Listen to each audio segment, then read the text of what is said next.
Vamos começar. Direito imigratório americano para negócios, né? Então, muita gente me pergunta, muita gente tem essa dúvida: qual a diferença de um attorney, de um paralegal e de um preparador nos Estados Unidos, tá, gente? Eu estou focando aqui América, não estou falando de Brasil ou de outros países, estou falando daqui. O attorney, ele tem que ter o Juris Doctor, que é essa faculdade, é como se fosse um doutorado em direito, e prestar a prova do bar. É bem similar à prova da OAB.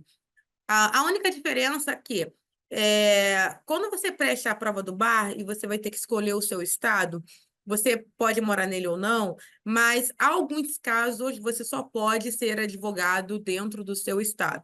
Por quê? Eu sempre gosto de dar o exemplo. Por que que o nome dos Estados Unidos é Estados Unidos?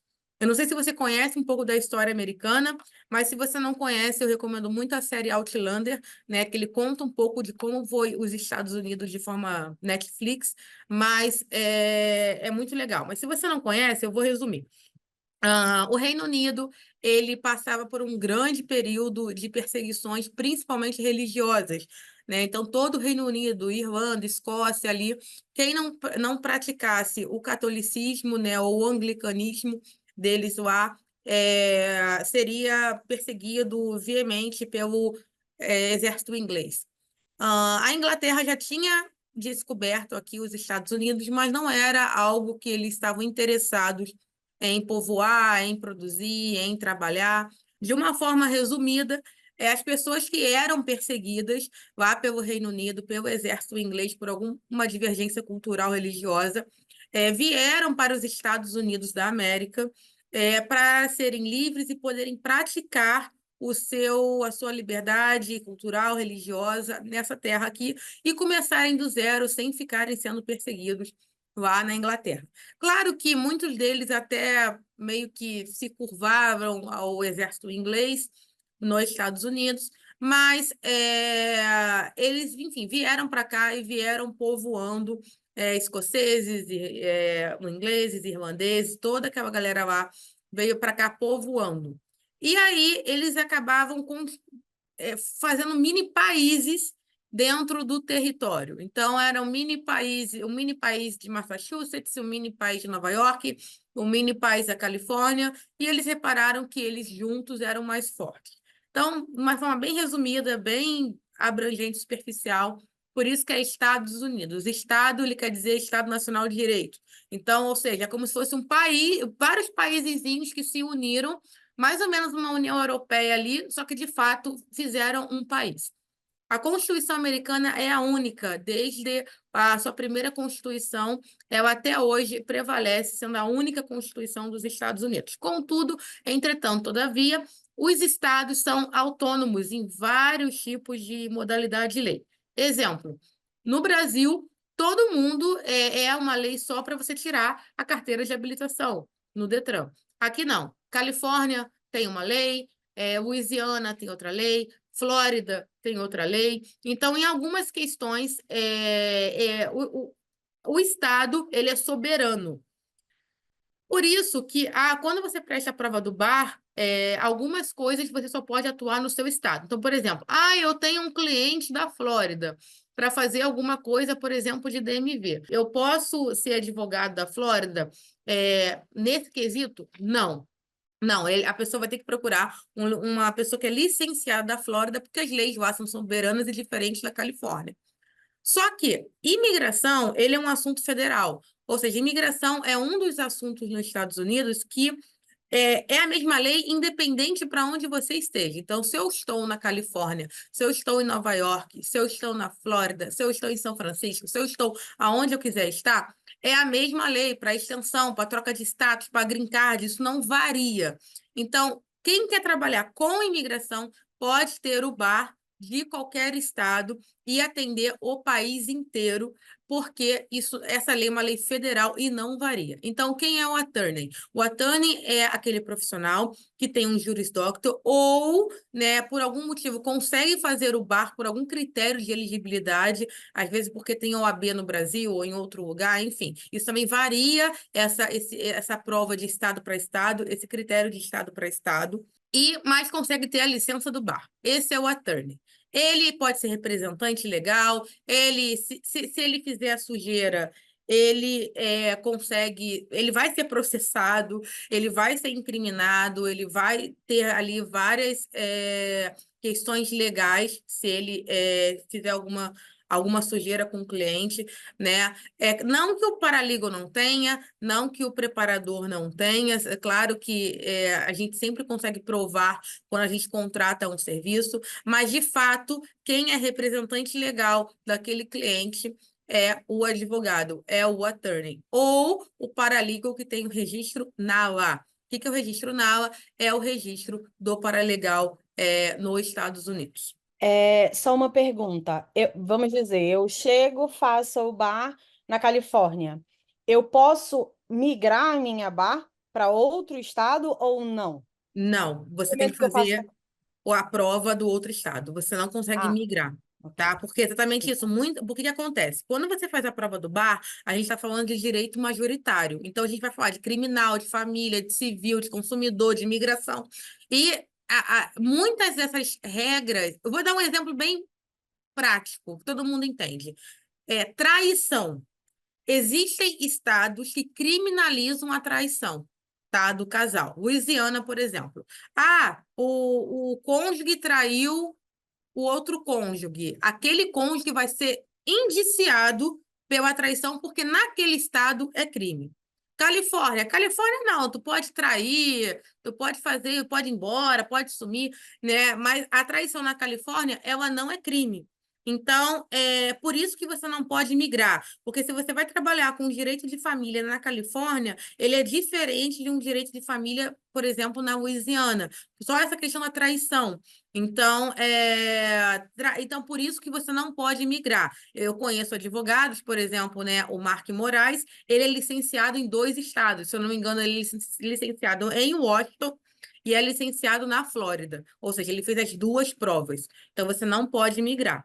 O que você pode quem trabalha com imigração pode ter o bar de qualquer lugar, porque é um assunto federal. Agora, não, quero atuar em outras esferas, você realmente tem que trabalhar para aquele público que mora naquele estado, por exemplo, direito familiar, essa questão do divórcio, de patrimônio por traição. Ah, na Califórnia não está nem aí por que que o casal separou. Na Louisiana, sim. Ah, mas por que que separou? Eles se preocupam qual foi o cunho daquela separação, tá? Por isso que você não pode migrar. Então, esse é o attorney. O attorney tem que ter o bar, e ele vai ser representante legal.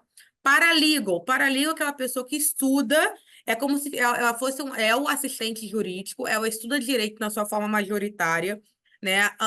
O curso paralegal ele pode se dividir em preparador e o paralegal. O verdadeiro paralegal é aquele que faz a faculdade de paralegal, ou seja, para estudar toda a forma majoritária, e aí ele pode aplicar para o NAWA e também pode aplicar em alguns estados para ele ter um registro pelo bar. É um registro de paralegal pelo bar, por exemplo, a Califórnia é possível.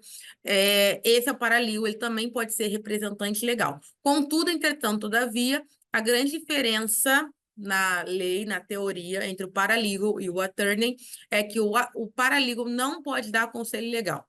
Marcele, exemplo. Cliente chegou aqui e falou assim: ah, eu não sei se eu faço extensão ou se eu troco o status.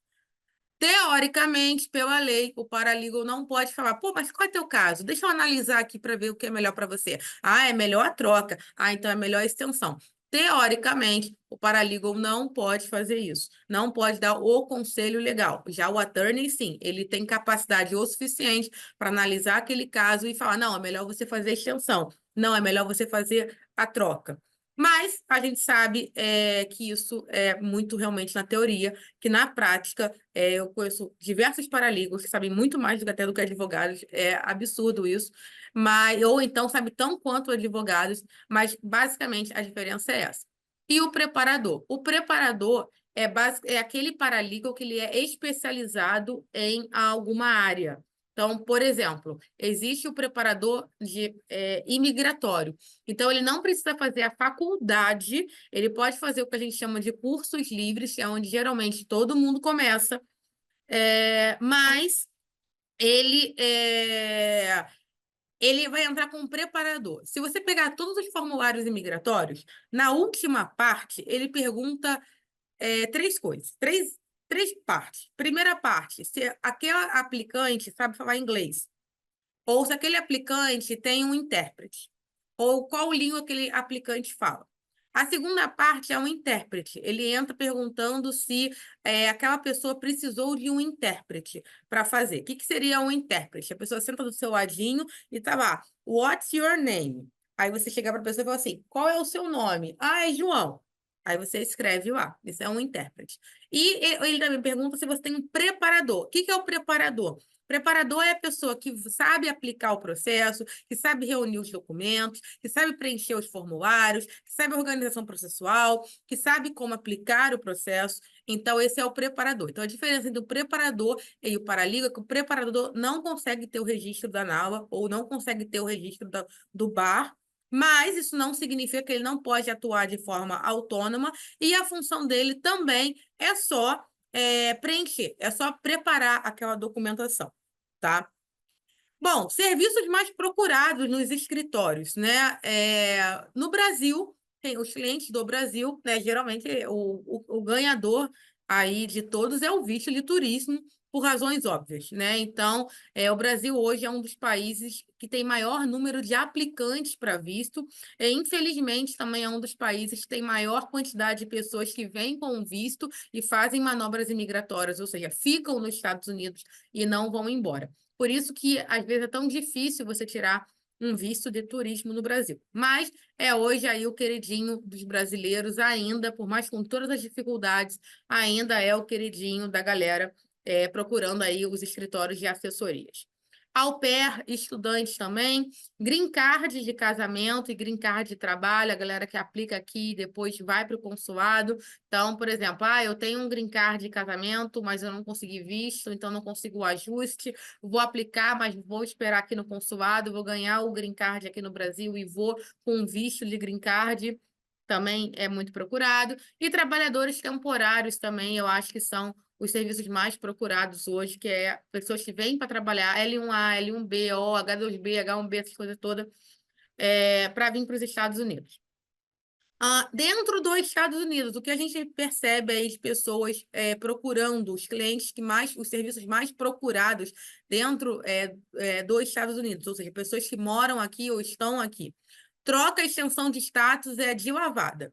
É de lavada, é campeão de vendas, porque, como eu falei, infelizmente o Brasil ainda é aquele país que a galera tira um visto de turismo, entra e fica. E aí não quer ficar ilegal. Eu sempre recomendo, nunca fique ilegal, esse papo de, não dá em nada. Gente, nunca recomendo seu cliente ficar ilegal. Faz manobra migratória, troca, estende, retroage, mas nunca recomendo seu cliente ficar ilegal em lugar nenhum. Tá? Então, troca e extensão de lavada é hoje um dos processos mais procurados e que mais tem público, até porque não são tão caros.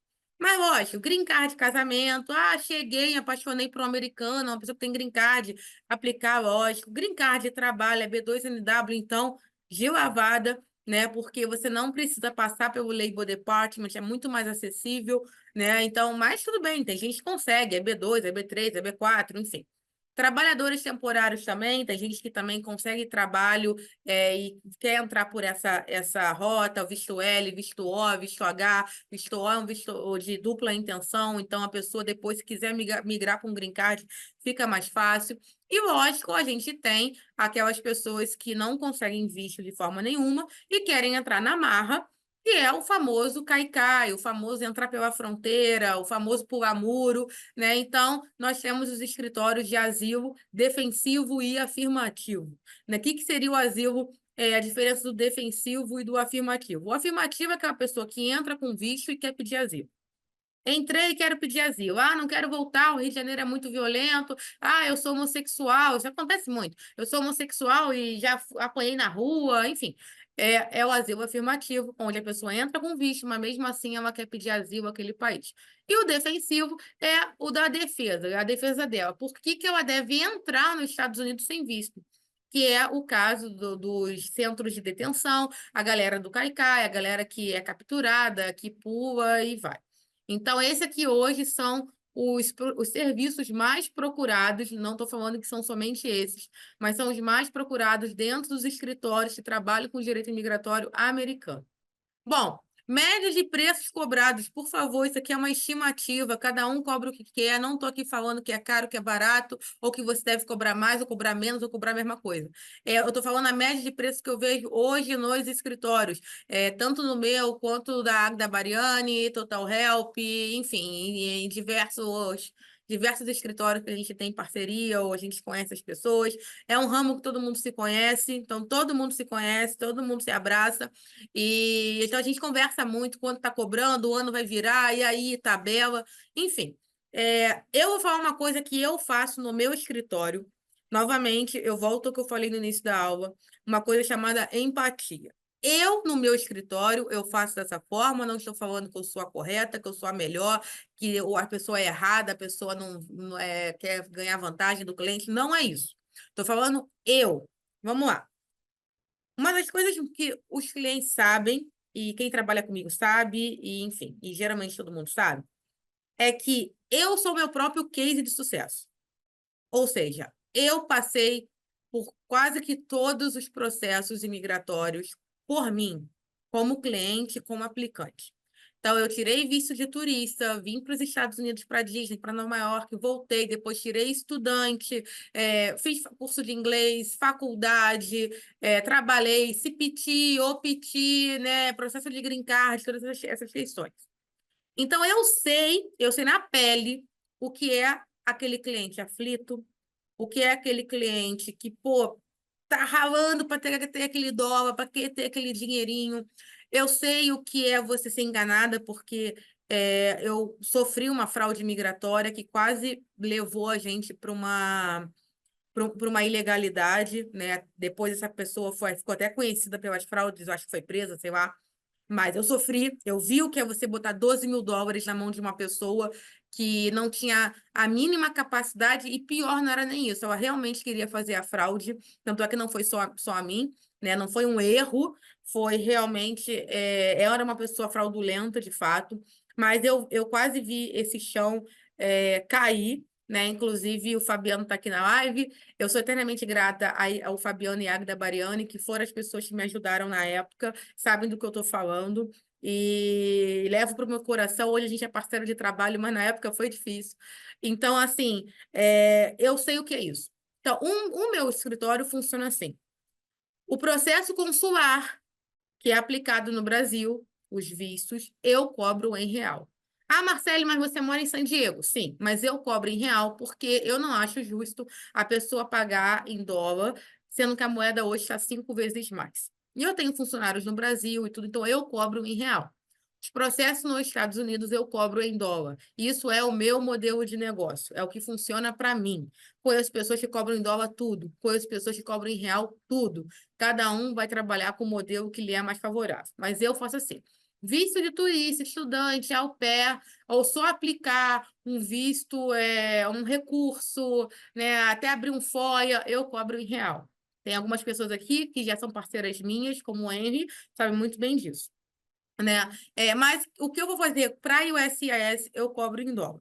Mas, em média, um visto de turista hoje, uma assessoria, por favor, não estou levando as taxas, tá? Somente a nossa mão de obra, como advogado paralegal preparador, está de 200 a 800 por caso, né? Então, eu conheço pessoas que cobram R$ 800 para uma pessoa só, e cada uma é mais 800, ou mais 500, ou metade, mas é de cada um.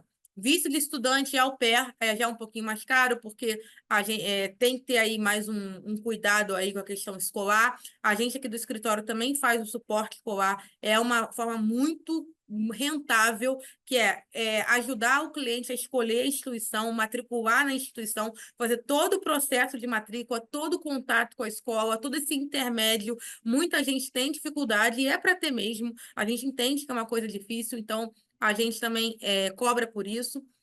Green card de casamento geralmente varia de 1.000 a 5.000, o que varia aí muito é se você está disposto a ir na entrevista, né? Tem gente que fala assim, olha, eu vou até entrevista com você, então cobra mais caro.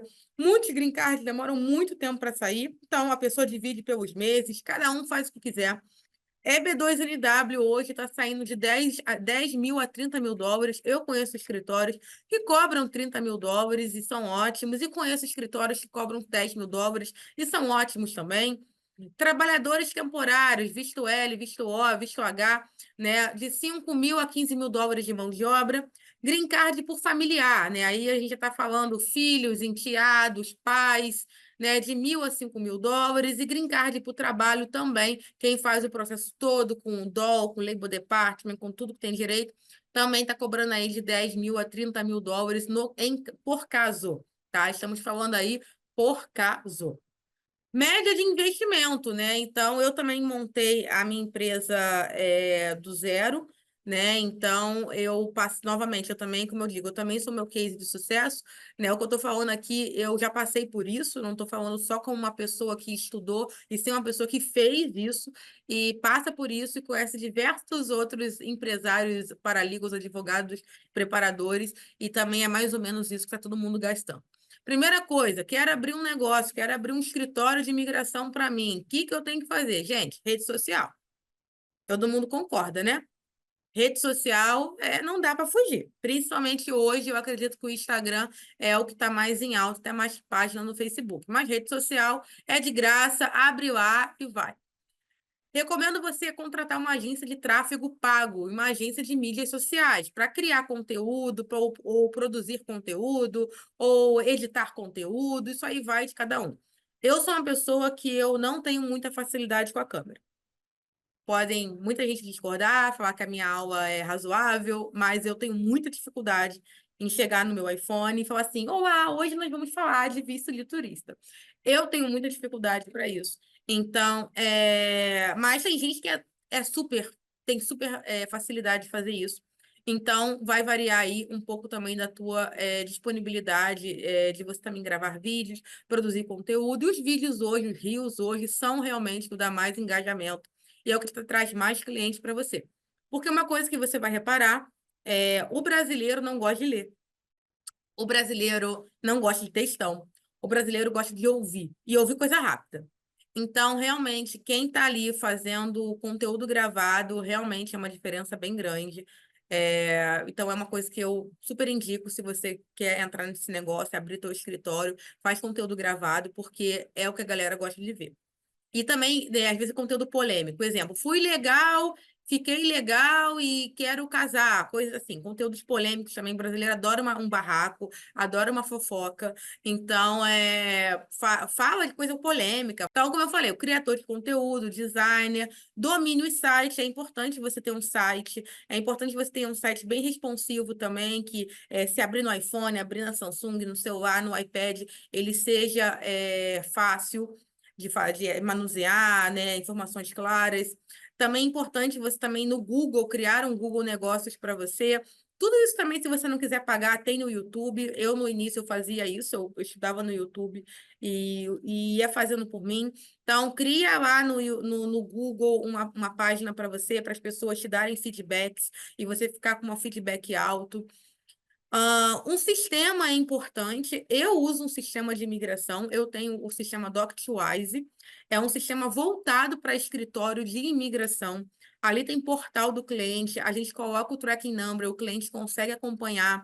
O cliente pode baixar no celular. Qualquer update da imigração, o cliente vai receber por e-mail, por SMS, por notificação no celular. Isso agrega valor ao seu serviço, agrega valor ao que você está fazendo. Eu ainda vejo muitos escritórios, até grandes, usarem pasta no Drive, Google Drive, essas coisas todas. Novamente, não estou aqui para falar que eu sou melhor nem pior do que ninguém, nem falar que o outro é melhor ou pior do que eu, tá? Mas eu acho que tudo que você pode fazer de uma forma um pouco mais profissional, além de realmente te ajudar, o DocTwise nos ajuda como profissional, também agrega valor ao seu negócio, tá? Ah, um assistente, né? Eu conto com 5, né? Eu conto hoje com 4 advogados, né? E 2 meninas que não são advogadas, mas também são muito boas, aprenderam realmente o negócio. Claro, você não precisa começar com um assistente, mas conforme a demanda for, não fica naquela, eu vou fazer tudo, eu aguento tudo, o dinheiro é tudo para mim. Gente, por incrível que pareça, a Zete começou a dar lucro quando eu comecei a delegar. A Zete começou a dar mais lucro, a entrar mais dinheiro quando eu comecei a pagar mais pessoas, porque a gente foi abrangendo mais gente. Então, esse é um conselho que eu dou também, com o tempo, pensar num assistente para te ajudar, porque é pesado. Os documentos, a timeline, o acompanhamento processual, até 10 é legal, até 30 ok, até 50 tu já está se esgoelando. Mas quando você chega no meu caso, que você tem hoje 637 clientes ativos, o pau quebra. Se nós somos 5, então são mais de 100 clientes por trabalhador na minha empresa, por empregado na minha empresa, eu ainda me incluo nisso, para acompanhar. Isso fica pesado. Então, sempre pensa em expandir. Faz um plano de negócio para você, faz um plano de projeção e eu estou aqui para te ajudar. Material de escritório, né? Correio. O que é material de escritório? Não dá para fugir se você quer trabalhar com SAS de correio. Então, impressora ou um courrier. Ah, Marcela, eu moro no Brasil. Tudo bem, contrata alguém nos Estados Unidos só para imprimir, montar e enviar. Os courriers que a gente chama. Contrata alguém, né, para te ajudar. Então, material de escritório, folha, tinta, isso aqui que eu adoro também usar, que são os marcadores, né, porque eu faço processos bem coloridos, bem visíveis.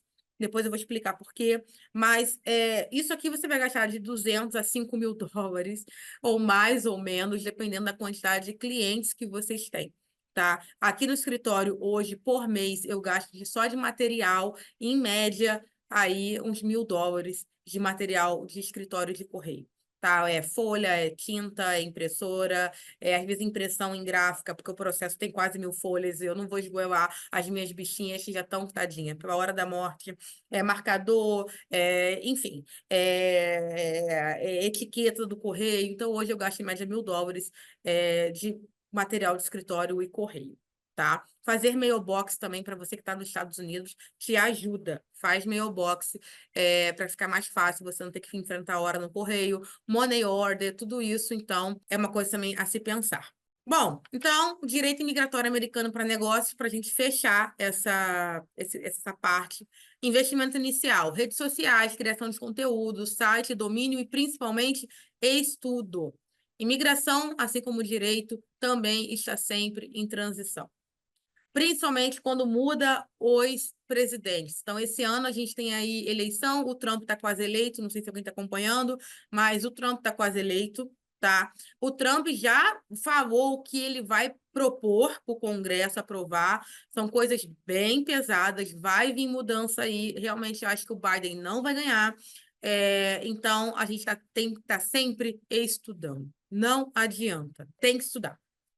Seguindo o investimento volante. O volante é aquele que a gente tem todo mês. Rede social, tráfego pago, sistema do escritório, e-mail, domínio. Um sistema de formulários é muito importante, tá? O DocWise tem o sistema de formulários, mas eu não gosto, então eu pago um extra, que é o Jotform. Você vai mexer com documentos, você vai mexer com informação. Não adianta ficar, eu vou abrir o passaporte. Isso aqui. Eu vou abrir isso aqui. Gente, põe o cliente também para trabalhar, né? Põe o cliente ali para ele ter o mínimo de trabalho, que é informar coisas básicas. Qual o nome da tua mãe inteiro? Qual a data de nascimento da tua mãe? Então, o sistema de formulários, tem gente que ainda usa o Google Forms, é bom também, é de graça, tá? Sem problema nenhum. Assistente, de acordo com o que você for crescendo, então pensa assim, em contratar gente para te ajudar, em treinar. Eu peguei todos os 5 crus, por mais que eu tenho hoje 3 advogados, na verdade, eu peguei os 5 crus em imigração, eu treinei do meu jeito. Então, isso para mim é maravilhoso, porque eles fazem do jeito que eu gosto e dá super certo. Então, pensa também nisso, de pegar alguém com experiência ou treinar do seu jeito. Enfim, cada um faz o que quer. Material de escritório e correio, para quem vai trabalhar com o USCIS, é inevitável. Você também vai ter esse custo. E os investimentos a longo prazo, né? O que seria a longo prazo? Parcerias, mais serviços, tradução. Hoje no meu escritório, a gente faz tradução juramentada, convalida diploma para imigração, para a universidade, nós temos notário, e agora nós vamos começar a ter seguro de vida, plano de saúde, independente do status imigratório e câmbio. Câmbio online, câmbio por remessa e câmbio físico, câmbio de moedas. Então, sempre invista também em mais serviços para completar o que você quer fazer. A gente também tem escritórios em parcerias com o Business Plan, galera da International Plan, a Fernanda, eu acho que está aí na live, a Janaína, também a gente oferece Business Plan, são elas que fazem, a gente confia, a gente vende isso também, então ninguém faz nada sozinho. Um escritório físico é sempre bom, a gente ainda tem essas questões da credibilidade, então é sempre bom em um lugar só seu.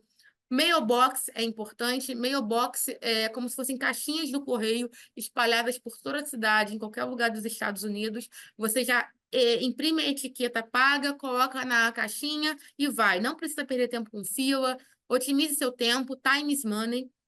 Criação de conteúdo, mídias sociais, equipe, um sistema de gerenciamento do cliente. Está super ok você começar com o Google Drive, mas se você começar a ter, é isso aí, 600 casos, como é o caso do meu escritório ativos, você vai ver que não vale a pena. Então, vale a pena você pagar lá $200 por mês e ter aí uma infraestrutura.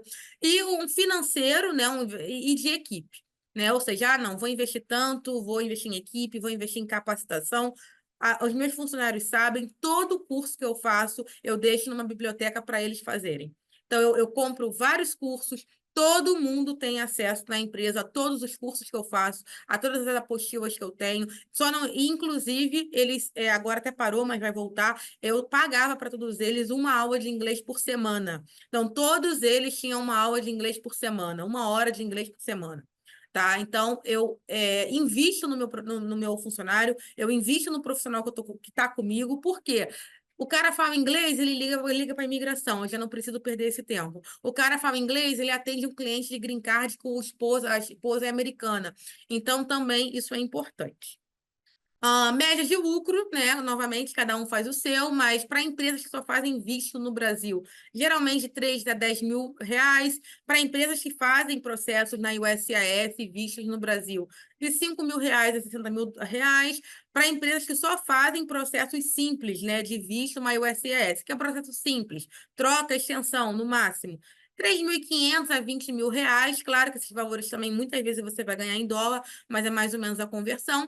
E para as empresas que só fazem processos mais complexos, porte, green cards, EB2NW, EB2, EB3, EB4, investimentos, geralmente por mês de 3.500 a 20 mil reais, ou até muito mais. Tá? Isso vai de cada um, vai do tamanho de cada um, da fase de crescimento de cada um. A Ludmilla está perguntando no chat. Marcele, existe curso de paralegal de cada área? Sim, são os cursos livres.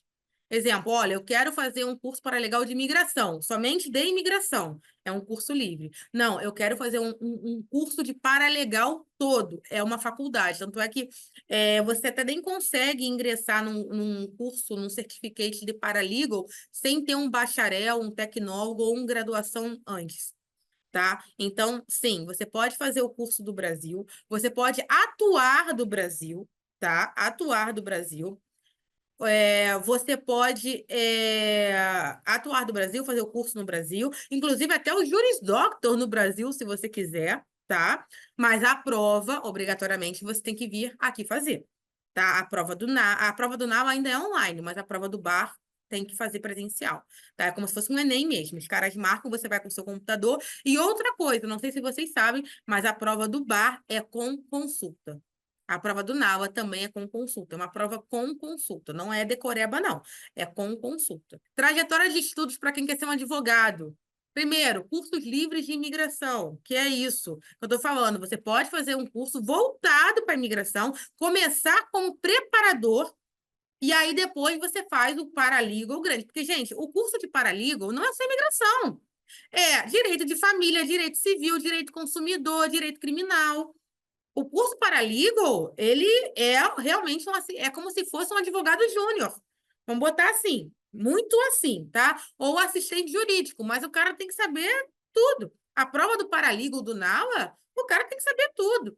Não é só imigração, mas quem quer trabalhar com imigração, tá? Da mesma forma, quem quer trabalhar com família, quer trabalhar com criminal, quer trabalhar com consumidor, quer trabalhar com DMV, quer trabalhar com, enfim, o que seja, cursos livres de preparador para você começar. Até também porque eu falo, também por experiência própria. Eu fiz assim.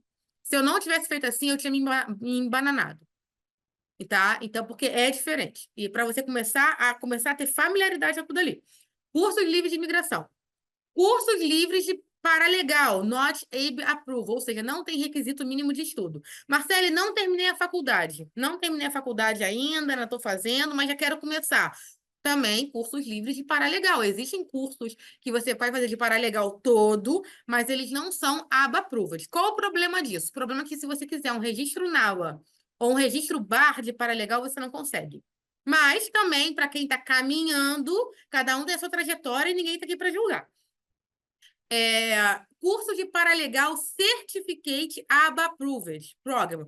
Precisa ter requisitos mínimos de estudo. Requisitos são esses. Você tem que ter uma faculdade. 2, tem que falar inglês, tá? Vai aí fazer o seu TOEFL, corre atrás aí do seu IELTS, do seu TOEFL, do seu Duolingo, da prova de proficiência que você vai precisar enviar, tá? Tem que falar aquele inglês. Lógico, você vai fazer direito, não vai falar inglês? Não dá, né? Então, e também é um curso grande, geralmente uns 2 anos. Ele é metade de um Juris Doctor. Me formei, peguei o bar de Paralegal, o registro NAWA, dei meu jeito. Entrei no Juris Doctor, 4 anos. O que é o minibar? É tipo a OAB do estagiário? Mais ou menos a OAB do estagiário, só que tem que fazer prova, tá? Então, você com 2 anos de curso, você pode fazer o minibar, né? Que é para você ter aí a permissão para você, né, já começar aí na tua trajetória aí de legalização como advogado de imigração, tá? Agora, uma coisa importante. Alguns estados dos Estados Unidos, como Califórnia, Nova York, entre outros, se você tiver uma OAB brasileira válida, você consegue logo pular para o bar. Você não precisa fazer Juris Doctor, não precisa fazer certificate, não precisa fazer curso livre, você pode logo ir para o bar direto. É o que essa semana alguém do grupo do MBA estava falando. Porque alguns estados, algumas faculdades brasileiras são ABA approved e a gente pode prestar logo o bar. A informação que a Marcele tem é muito também da Califórnia, porque é onde eu moro, é onde eu vivo, é onde eu construo a minha base profissional. Mas, assim, a informação que eu tenho é que quem tem OAB válida pode fazer bar na Califórnia, numa boa. Vai direto para o bar. Não precisa fazer Juris Doctor, nada disso. Mas a colega me falou essa semana que em Nova York, algumas faculdades brasileiras têm o ABA Approval. E você nem precisa ter a OAB válida. Você pode somente ter bacharel em Direito, sendo uma faculdade ABA Approval, e aí você já pode fazer o bar do estado de Nova York. Muito importante é você checar esses critérios de elegibilidade de cada estado. Então, para isso, entre no site do bar do seu estado e veja qual é o critério de elegibilidade. Porque vai ter estados que nem com OAB, tá? Isso eu estou falando de um exemplo, Califórnia, que pede OAB, mas o Nova York, pelo que a colega falou, é uma informação que não está confirmada, porque eu não consegui olhar, mas pelo que a colega falou essa semana, não precisa nem de OAB. Se você for bacharel e a tua faculdade for ABA Approval, zerou o jogo, vai lá fazer o bar.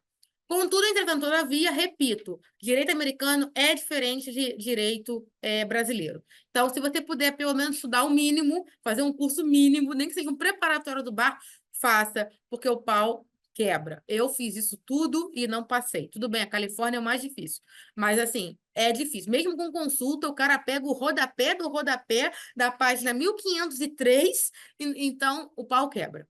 Então, é uma sugestão, mas cada um faz o que quiser. E aí foi como eu falei embaixo. Se você tiver a OAB do Brasil, alguns estados dos Estados Unidos, após a validação do seu diploma, permite que você preste a prova do bar sem ter o Juris Doctor, por exemplo, a Califórnia ou Nova York.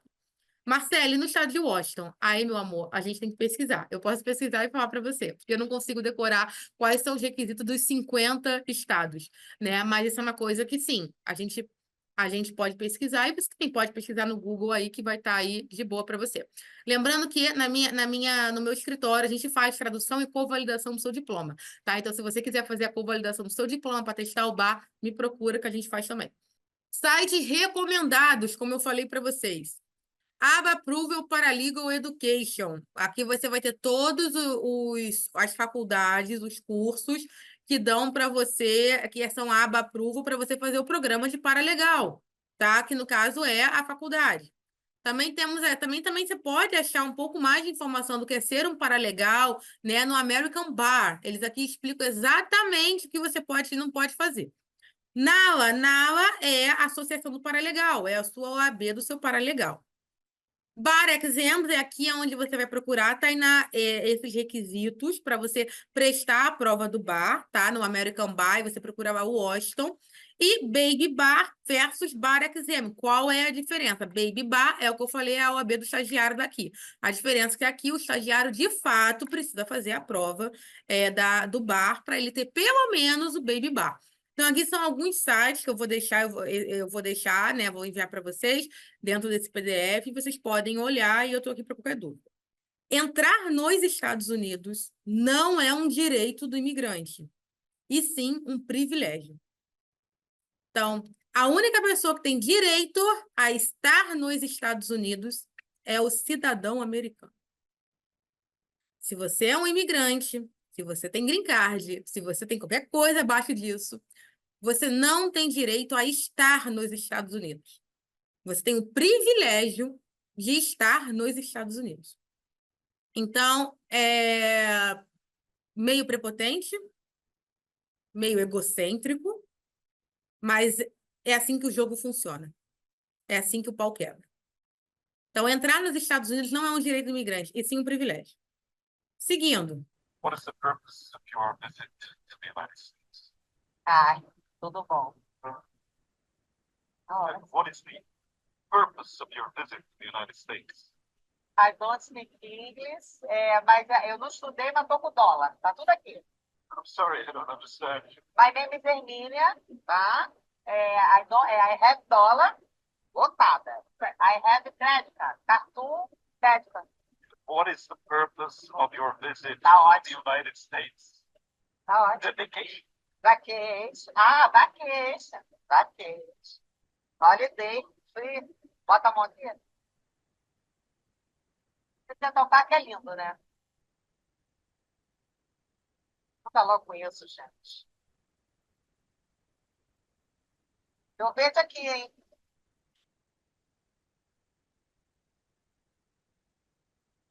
Passei? Passei? Welcome to the United States. Passei, gente! Entrei nessa merda! Brincadeiras à parte. Eu adoro esse vídeo, eu acho ele muito legal. Bom, brincadeiras à parte, né? Não sei se todo mundo já veio para os Estados Unidos alguma vez. Se você não veio, é exatamente isso que acontece. Então, quando você chega nos Estados Unidos, é o primeiro contato que você tem, né, após ter o seu visto, tudo bonitinho, é o contato com o Border Patrol, ou seja, a Polícia Federal, o oficial de imigração de admissão, né, que é exatamente esse senhor, né? Ele realmente faz ali algumas perguntas para você, para entender o que você está fazendo ali, se de fato ele acredita que aquilo é verdade, e se de fato ele acredita que você realmente é elegível naquela categoria, tá? Que você está de fato alegando entrar, e dali ele faz a sua admissão, né? E aí a gente entra com séries de consequências legais aí para a gente trabalhar e ganhar o nosso dinheiro. Então é exatamente isso. Entrar nos Estados Unidos não é um direito. Isso significa o quê? Ah, fui no consulado, tirei um visto. É certo que eu vou entrar? Não. Não é certo, né? Da mesma forma que eu apliquei um visto de noiva nos Estados Unidos. Comecei dentro para depois ir para o consulado. Só porque aprovou dentro dos Estados Unidos, é certo que eu vou aprovar no consulado? Também não, porque isso não é um direito, e sim é um privilégio. E sim, esse privilégio ele vem cheio de categorias de elegibilidade para isso. Então, por que eu estou falando isso, né? Eu estou falando isso para a gente entender um pouco como é que funciona, na forma prática, os departamentos de imigração. Então, a gente tem a imigração, e a imigração ela se subdivide em 4 áreas, tá? Ela se subdivide pelo Department of State Consular Processing, tá? Seria os consulados, embaixadas, né? E os lugares de refugiados, ou seja, por exemplo, teve agora a questão da Ucrânia, e aí o pessoal da Ucrânia poderia vir para os Estados Unidos. Então, quem trabalhou nisso foi o PRM, que montou uma base lá na Ucrânia, e quem chegou lá e falou, pelo amor de Deus, me tira daqui, os Estados Unidos trouxe como azulado ucraniano.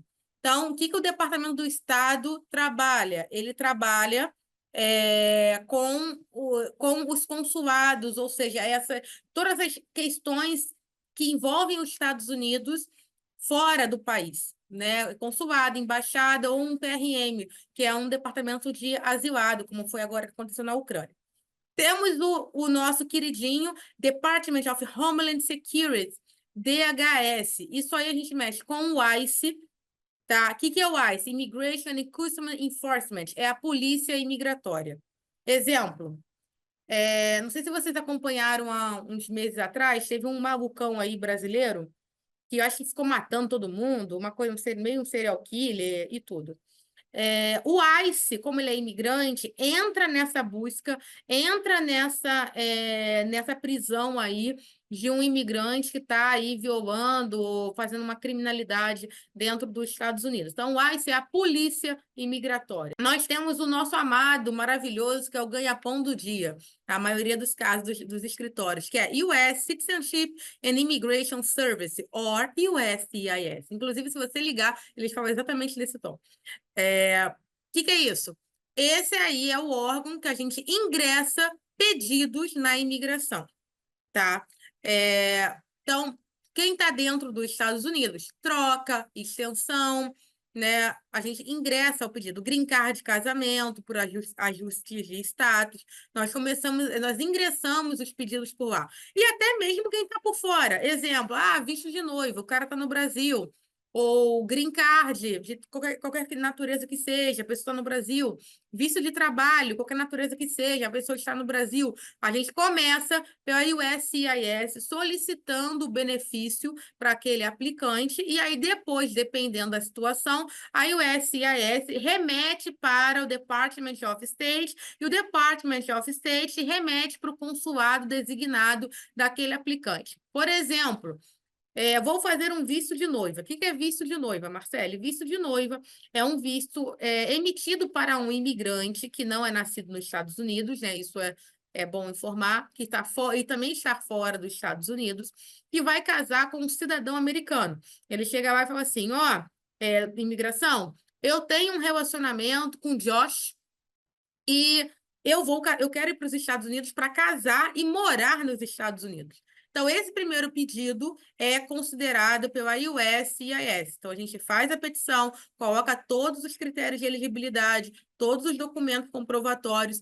e daí, quando for aprovado, se Deus quiser, glória a Deus e Jesus, ele manda para o Department of State, o Department of State vai designar aonde está aquela pessoa, onde está aquele lugar. Por exemplo, green cards só são emitidos no Rio de Janeiro. O Rio de Janeiro, hoje, ele é o principal consulado, o principal escritório imigratório, não é embaixada, é o Rio de Janeiro. Então, todos os green cards que são emitidos pela USCIS, quando eles fazem essa rota, o Department of State designa, então, para quem está no Brasil, para o Rio de Janeiro. Mas eu moro em São Paulo, tem consulado em São Paulo. Vai para o Rio. Mas eu moro em Porto Alegre, tem consulado em Porto Alegre. Vai para o Rio, porque é o Rio que emite, é o único consulado que emite hoje o green cards, tá? Temos aí o que a gente acabou de ver no vídeo, é o Customs and Border Protection, CBP, famoso CBP, que é exatamente esse policial de admissão. É como se fosse a Polícia Federal no aeroporto, ou no porto terrestre, ou no porto marítimo. Realmente, ele se veste com essa roupa preta, cheia de distintivo e tudo, e eles que fazem essa triagem de quem entra e de quem vai embora.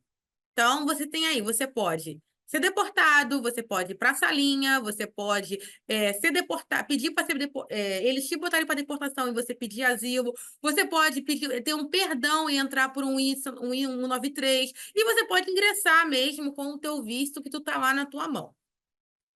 Juntamente a isso, né, nós temos o terceiro órgão, que é o Department of Justice Office for Immigration Review, ou EOR. Né? Isso aqui é o Departamento de Justiça para o asilado.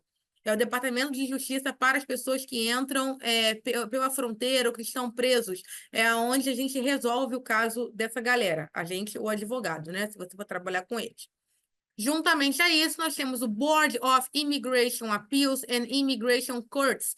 Isso aí é o seguinte, por exemplo, cheguei em San Diego, fui pular o muro.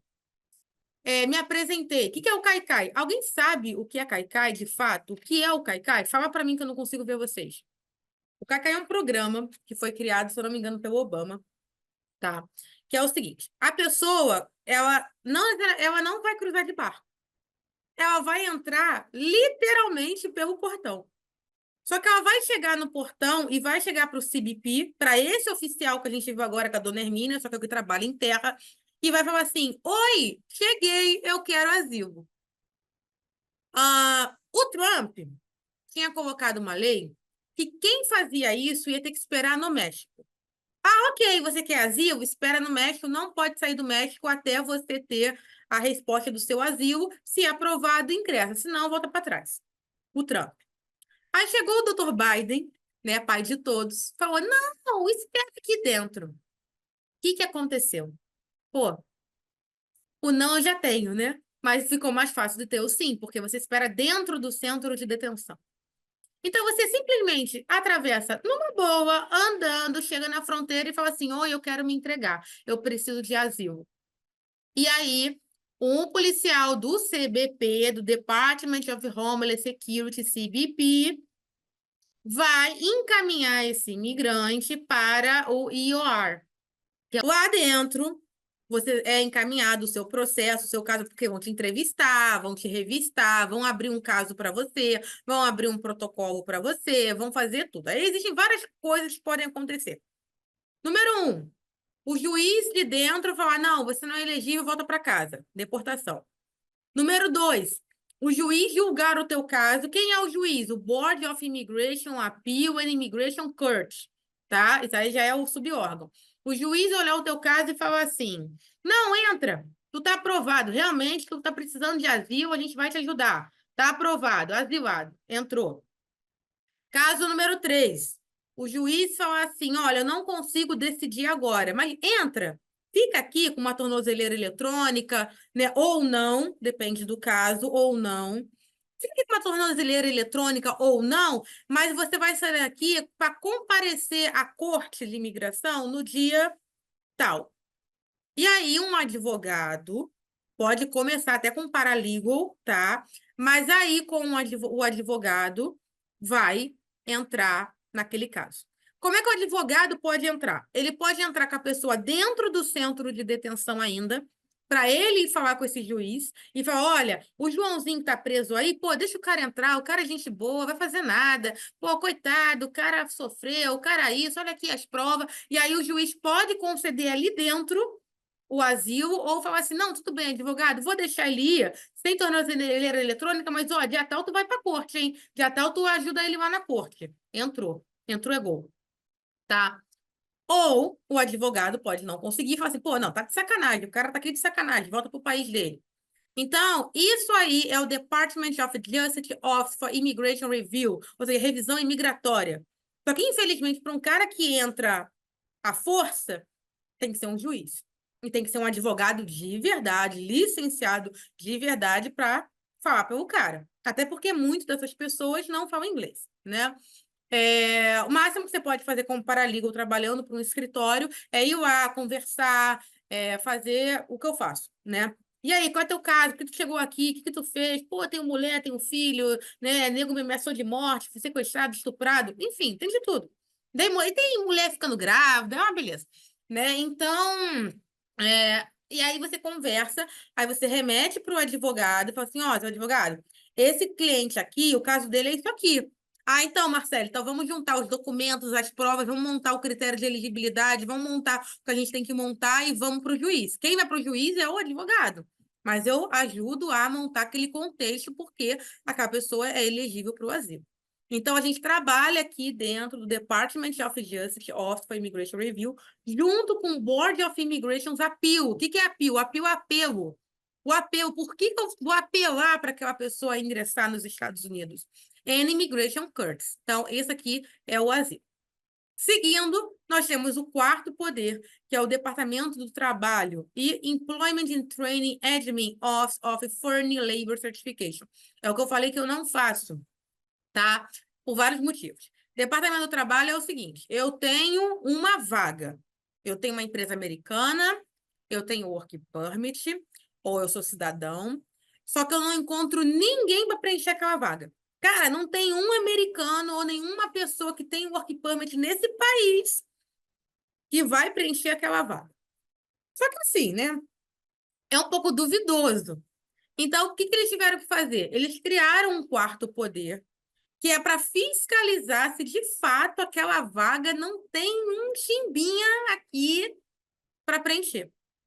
E aí é onde entram as certificações, as permissões, as autorizações para ingresso do americano, do estrangeiro. Então, por exemplo, tem caso que vai pegar 3 poderes, porque o primeiro poder é da empresa no Department of Labor, para ver a autorização, a permissão para contratar um estrangeiro. Ah, permitiu. Aí vai para a USCIS, Department of Homeland Security, para ingressar com a tese, olha, nós temos a permissão, foi feita a análise, de fato, não tem como a gente arrumar alguém aqui, e a gente está ingressando com o João. Ah, beleza, mas onde está o João? Está nos Estados Unidos ou está fora? Vamos dizer que ele esteja fora. Ah, está fora. Aí o SIS dá o segundo approval e remete para o Department of State, que é o consulado. E aí o João vai para a entrevista. Mas, Marcele, o cara tirou permissão do Departamento do Trabalho, e o SIS aprovou o cara, o consulado é mole. Ele vai lá e pega o documento, o cara já passou o mais difícil. Ele não vai ser negado. Não, cara pálida. Ele pode ser negado. Por quê? Porque o imigrante estar nos Estados Unidos não é um direito. O imigrante estar nos Estados Unidos é um privilégio. E uma coisa muito importante: nenhum departamento é maior do que o outro. Exemplo. Ué, então quer dizer que a USCIS aprovou e o consulado negou, mas a USCIS é acima do consulado. Por quê? Qual fonte você está tirando essa informação? Nenhum departamento, nenhum poder está acima do outro. Significa o quê? Aprovei num lugar, neguei no outro. Eu vou recorrer? Não. Mas e aí? Desculpa o termo. Sabe o que o Estado vai falar? Foda-se. Desculpa. É um português claro, assim, pra gente ficar mais íntimo. Foda-se. Mas eu tirei o visto e o cara não me aprovou. Foda-se. Bom, então aqui, né, como eu estava falando, o Department of States, que são aí os consulados, tá? Então aí a gente trabalha aí com os vistos: turismo, negócio, green card familiar, visto de noiva, trabalho, trabalhadores temporários, estudante, au pair, e entre outros inúmeros vistos. É o Department of State que está cuidando. Department of Homeland Security, USCIS, é onde a gente ingressa os processos, né? Processos esses como asilo, né? Determinados casos, green card familiar, visto de noiva, green card de trabalho, trabalhadores temporários, troca de status, extensões e outros processos também, a gente remete para a USCIS. Primeiro, tá? Depois pode ser que seja remetido para o consulado. Vamos falar de alguns casos peculiares, né?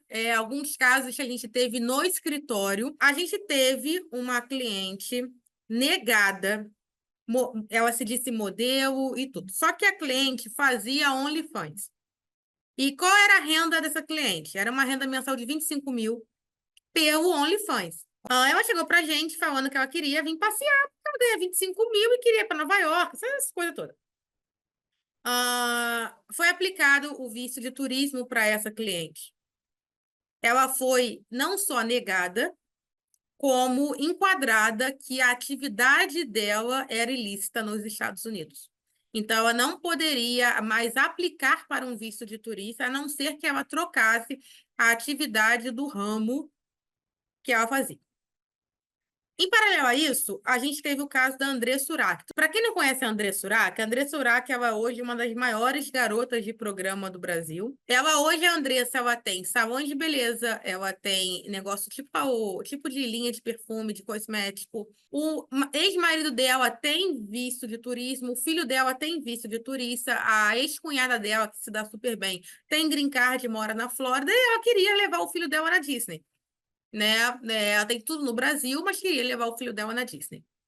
Mesma coisa, negada e enquadrada que a profissão que ela exerce no Brasil é crime nos Estados Unidos. Então, portanto, ela não pode ir para os Estados Unidos porque o que ela faz é um dinheiro ilícito, esse dinheiro todo que ela tem. Isso é um caso peculiar.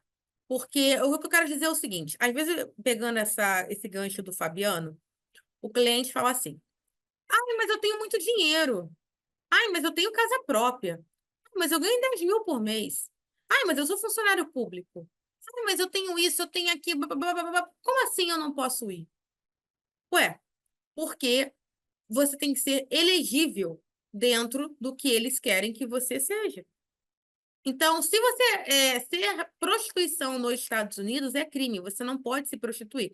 Inclusive, os locais, né, que tem de prostituição aqui, eles são até, assim, casa de massagem, boate das meninas, coisas assim.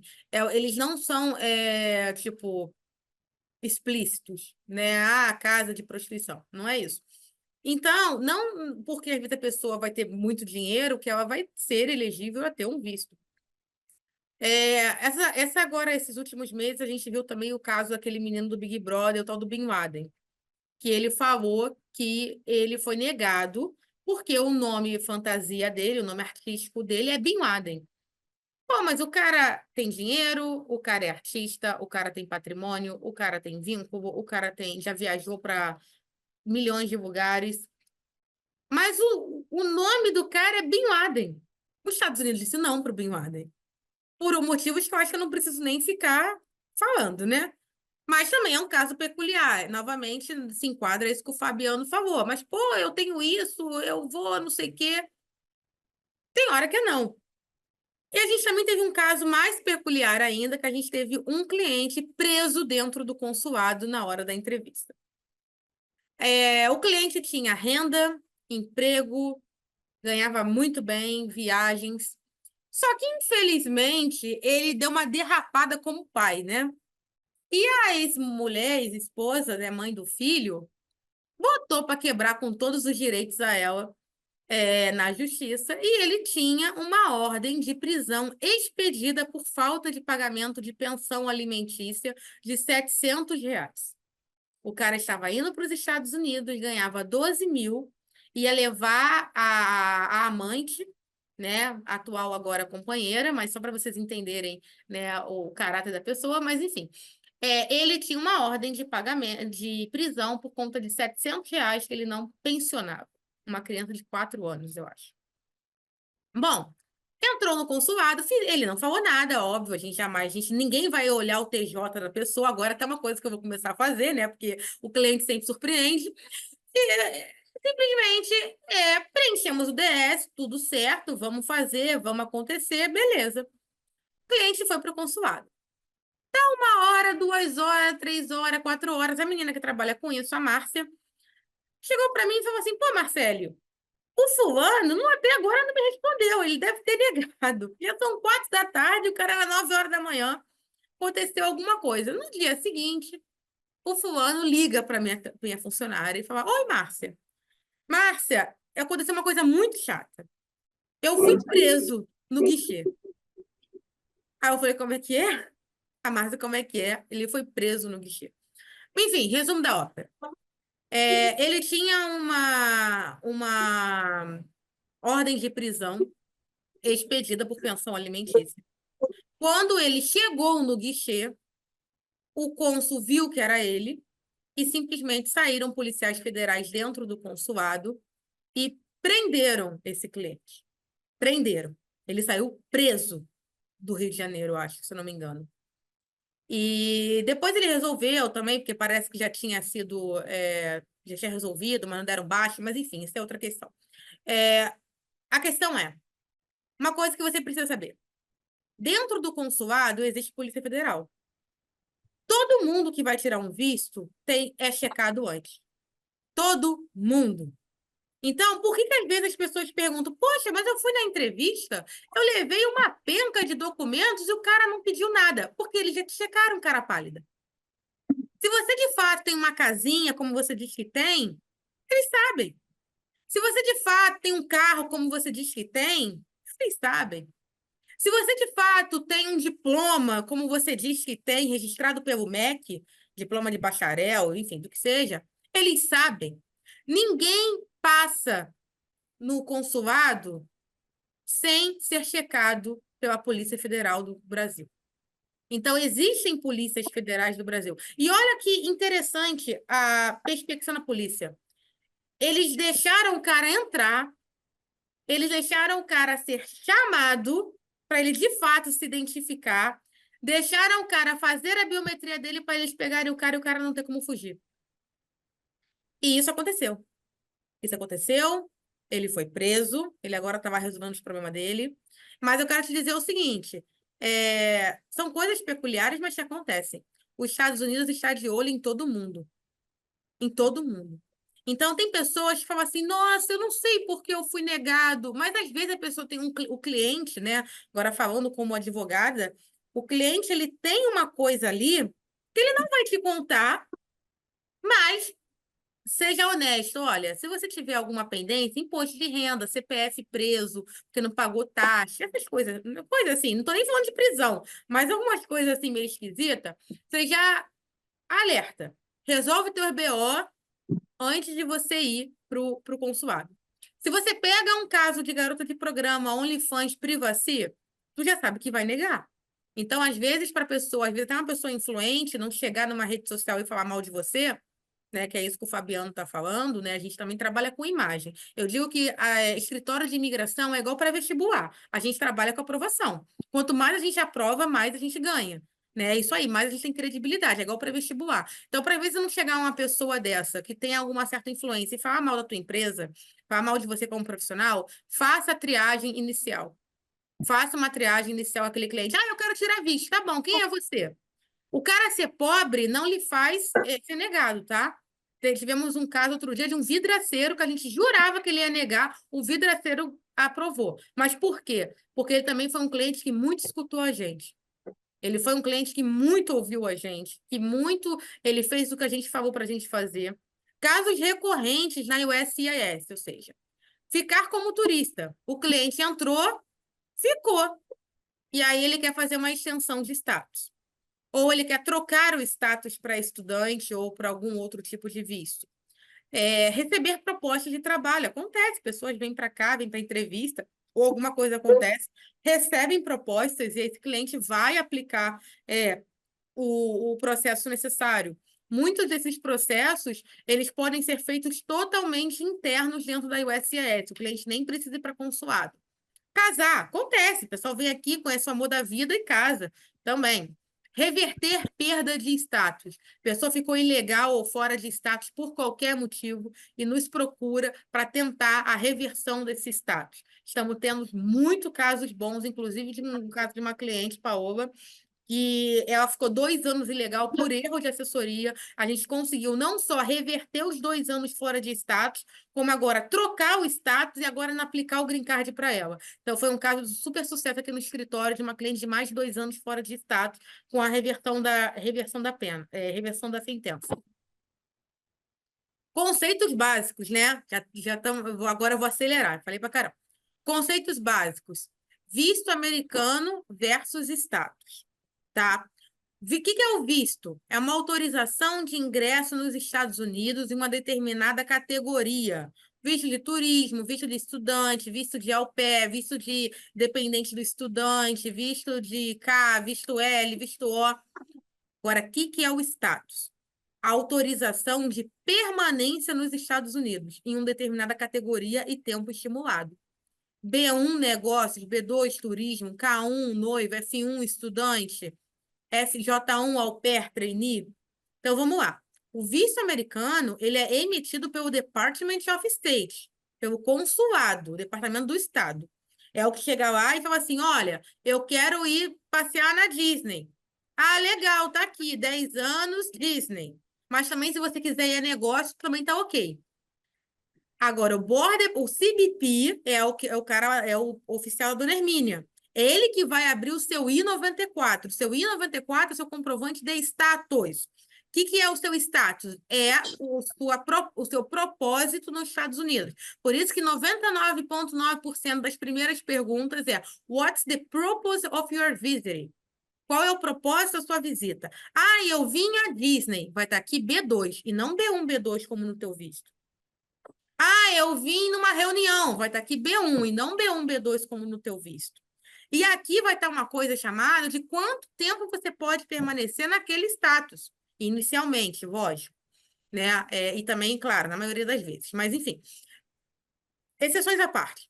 Vamos botar B1, B2. Cheguei e vou à Disney. Ele vai dizer que eu estou aqui a turismo, ou seja, B2 a turismo, e que eu posso ficar até, vamos botar aí, via de regra, 6 meses. Ah, Marcele, mas eu fiquei 1 mês. Beleza, pode ir embora. Ah, Marcele, mas eu fiquei 3 meses. Beleza, pode ir embora. Ah, Marcele, mas eu quero ficar 1 ano. Então, você vai ter que fazer uma manobra na imigração, aonde? Na USCIS, para solicitar a imigração, permitir a extensão dessa estadia. Então, quem dá visto? Consulado, Departamento do Estado. Quem abre status? CBP, né? Departamento de Homeland Security. Conceitos básicos de modalidades processuais, né, que você pode trabalhar aí os conceitos mais básicos. Nós temos aí extensão de status, que é o que a dona Simone fez com a gente. Quando ela veio como turista, deram 6 meses para ela, mas ela quis ficar mais para ajudar a filha que estava casando, na transição e tudo, estendemos os status. Troca de status, quando a pessoa fala assim, ai, eu cheguei para vir em Disney, mas, pô, tô a fim de estudar naquela escola de intercâmbio.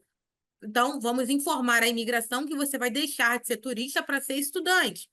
Green Card familiar, que é o que a gente também está fazendo para a filha da dona Simone, que veio como estudante, mas encontrou o amor da vida dela, resolveu casar e estamos aplicando o Green Card para ela. Ou seja, olha, a Juliana vai deixar de ser estudante para ter o Green Card por familiar. E abordagens personalizadas, né? Quando o solicitante deseja ingressar com uma autorização de residência para trabalhar e uma empresa decide patrocinar o imigrante para autorização de trabalho naquela empresa do país, que é visto de trabalho, né? B2NW, enfim, asilo, dependendo, extensões retroativas, troca de status retroativas, né? Então, tudo isso também são alguns conceitos básicos, de alguns processos básicos que você, como trabalhando na USCIS, precisa saber.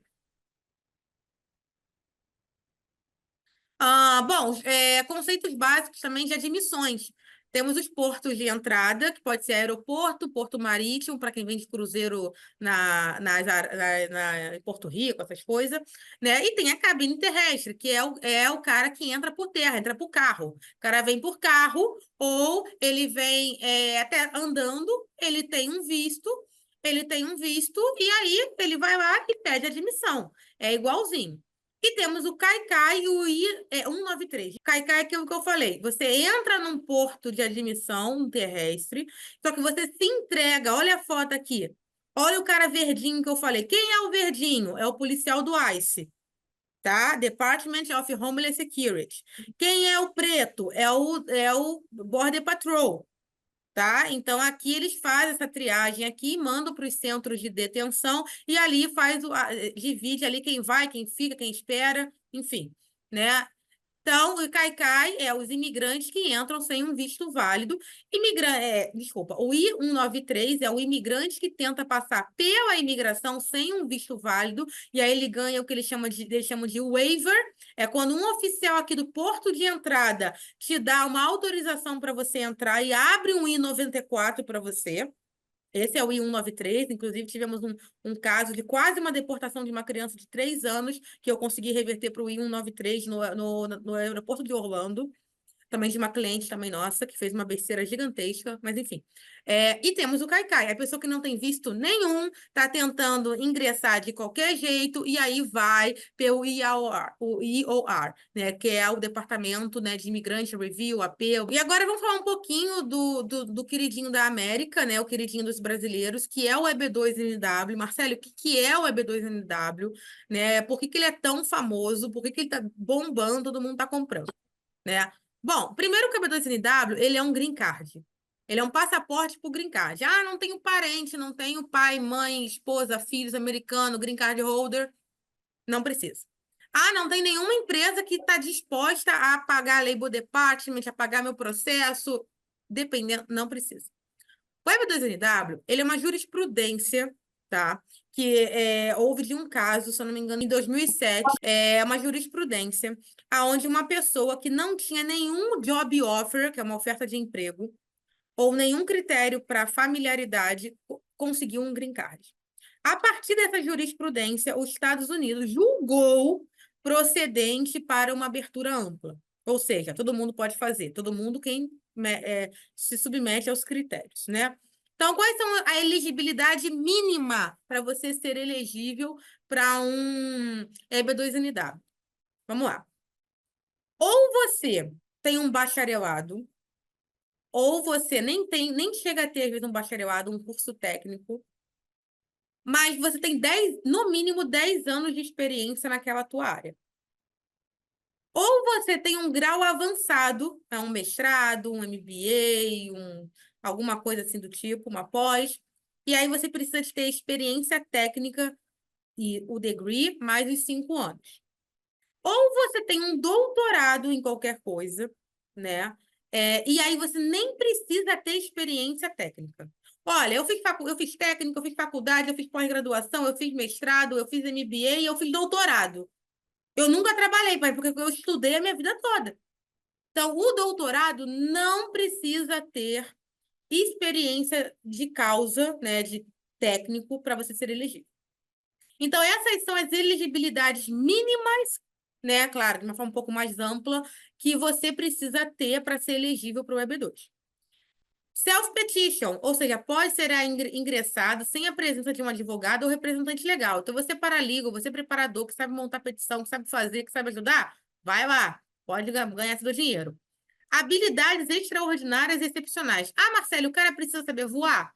Não. O que é uma habilidade extraordinária e excepcional para o seu cliente? Ele é um profissional acima da média. Ele é reconhecido pelos seus méritos profissionais. Exemplo, eu tenho um caso aqui de um veterinário no meu escritório. O cara, ele chegou a ser diretor do ministro da Anvisa. Nenhum frango passou no prato dos brasileiros sem ele assinar a saúde do frango. Pô, existe o veterinário da clínica que atende o gatinho, que atende o cachorrinho, não desmerecendo, tá? Não é isso. Mas existe aquele veterinário amplo e existe o cara que foi diretor da Anvisa, né? Então, o cara, nenhum frango durante um período passou na sua casa que você comeu sem esse cara assinar. Isso é uma habilidade extraordinária. Porque não é todo veterinário que é diretor da Anvisa. Isso é excepcional. Ah, Marcelo, mas o cara tem que ser assim o suprassumo do negócio? Não, tá bem? Eu estou dando um exemplo high. Mas a gente também pode ter um exemplo de uma ideia muito legal. Por exemplo, a gente teve um caso da Bruna. A Bruna ela era nutricionista especializada em oncologia pediátrica. Sim, para nutrição, tudo bem, ela trabalhou no hospital, né, oncologia, se especializou, uma pessoa aí que tem aí um grau de estudo elevado. Não tem nenhuma nutricionista nos Estados Unidos que trabalhe na oncologia pediátrica desses hospitais? É lógico que tem. Só que a Bruna, ela pegou um negócio que até hoje eu acho brilhante. Ela falou, Marcele, as pediatrias hoje oferecem para as crianças pizza, hot dog e batata frita e Coca-Cola. Eles não oferecem uma comida saudável. Por exemplo, a criança está anêmica. Eles preferem dar a vitamina no remédio do que dar um feijão, do que dar uma beterraba, do que dar um bife de fígado. Isso, além de ficar mais caro, a criança demora até 40% de mais tempo internada, e isso dá um reflexo econômico nos planos de saúde, naquela família, no psicológico e nos planos de governo muito grande. Quando a gente pegou as estatísticas, eu comecei a estudar com a Bruna, cara, dava trilhões de dólares. Eu fiquei assim, o quê? Não acredito. Então, ela não é tão quanto esse menino do veterinário era. Mas ela pegou uma dor que é um interesse nacional muito bacana, que é como a alimentação hospitalar é mais cara, é pior e ainda aumenta o tempo de internação do paciente. E isso dá um reflexo econômico, que é lógico, né? Interesse nacional, entende-se dinheiro. Tá? E também é uma coisa que fique muito claro para o seu cliente. Interesse nacional, entende-se dinheiro, taxa, contribuição. Mas, enfim, ela pegou uma dor que, de fato, é real. É real. E aí ela montou uma consultoria elaborada em planejamento hospitalar para crianças oncológicas, provando tempo, psicologia, dinheiro, contabilidade, taxa, investimento, enfim, planos econômicos. O EB2, ele é sem label department, ou seja, não precisa de uma empresa para patrocinar, não vai passar por aquele crivo que a gente falou, né? Aquela análise para ver se é fraude, não precisa ter uma empresa no meio, então é uma coisa um pouco mais rápida. Nesses quesitos, existe muita gente boa, muitos brasileiros bons, brasileiros que realmente fariam a diferença. Infelizmente, o Brasil realmente não valoriza e a galera quer vir para cá e realmente assim ainda tem dores nacionais nos Estados Unidos. E é um green card realmente para a família. Mas é aquilo. Ah, Marcele, estou no Brasil, quero aplicar o EB2. Faça um projeto tipo desse da Bruna. Prova por A mais B que aquilo dali é o negócio. Aprovo. Chego no consulado, eu posso negar? Pode. Nessa questão de análise, né, de perfil, óbvio que a gente encontra assessoria e com as experiências que a gente tem, tanto no conhecimento teórico quanto no prático, a gente já imagina quem vai ser aprovado, quem não vai ser, mas sim tem as surpresas, assim. Eu tive um cliente que o perfil dele era maravilhoso, ele era concursado, escrivão da Polícia Civil, e que quando chegou no consulado, ele tinha um problema no imposto de renda e que não foi avisado. Ele tinha um salário acima da média e eu falei que provavelmente ia ser pedido o imposto de renda. Ele falou, não, tudo ok. E quando chegou lá, não estava tudo ok. Ele foi reprovado pelo imposto de renda, mesmo tendo um perfil maravilhoso.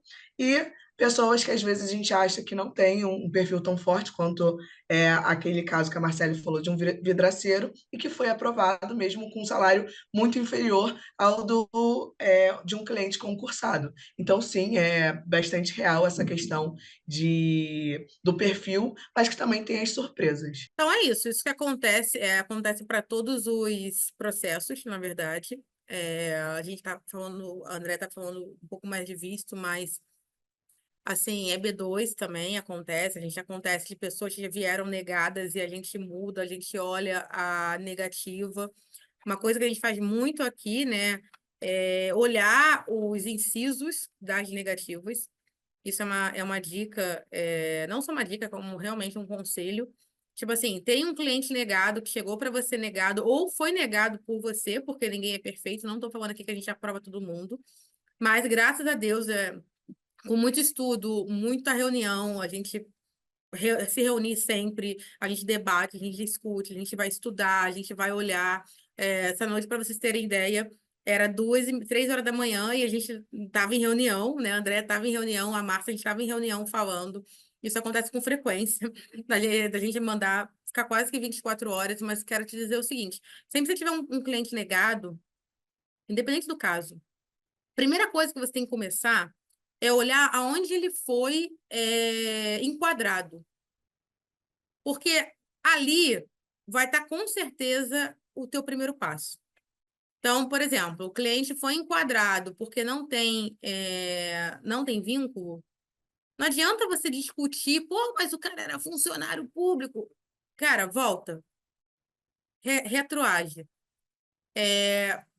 Tenta ver o que aconteceu. Então, assim, isso é uma coisa para qualquer processo imigratório, para qualquer direito, né? Mas principalmente nessa área que é a minha área. E isso também foi uma das coisas que eu aprendi com a Argo, agora eu lembro o nome da assessoria que eu fiz, a Argo Visa com próprios oficiais consulares. E, inclusive, esse negócio da polícia, tudo, eu já sabia disso, porque realmente eles me explicaram a fazer todo o cálculo do DS. E realmente, assim, eu acho que na nossa empresa foi um divisor de águas, né? Acho que a Andréia está aí. Eu sem a Argo e eu depois da Argo, né? Foi $700 a hora, eu paguei 10 horas, mas foi, assim, incrível. Obrigada pela presença de vocês, tá?